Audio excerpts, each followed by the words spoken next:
my thoughts on the Gabrielle Union and Dwyane Wade NAACP award.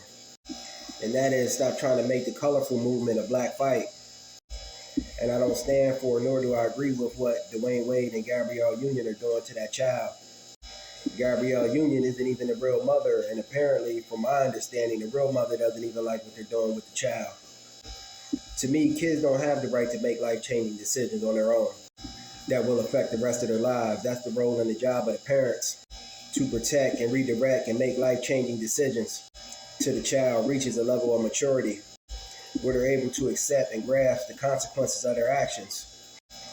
The colorful movement at its roots is based off the system of racism, white supremacy, and fear. It's just flipped and remixed and delivered in a different way to make it look as if it's not.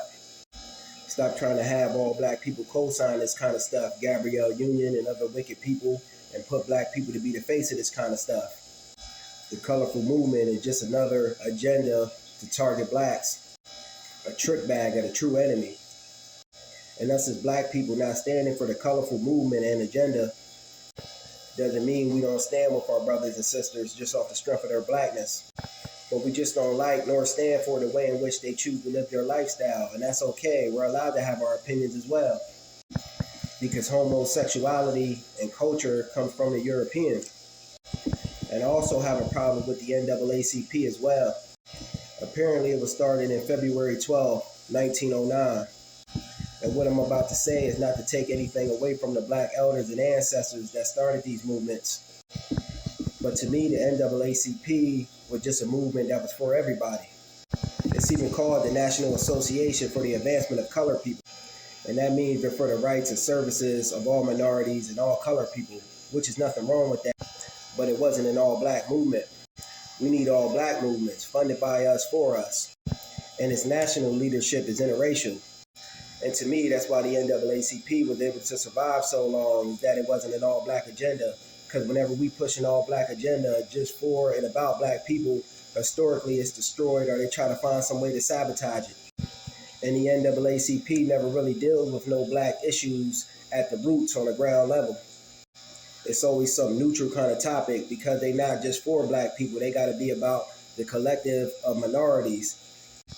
And if you take your feelings out of it, you would know the NAACP did our people a disservice. And I'm about to drop another real bomb. The civil rights movement also did our people a disservice. See, the problem with some blacks is that we want to bring everyone along and help everyone. We got to help ourselves first, help black first. And there's nothing wrong with helping other minorities and other groups of people when we can, but we got to help black first. Other groups of people not worried about saving us, they're worried about saving their own first.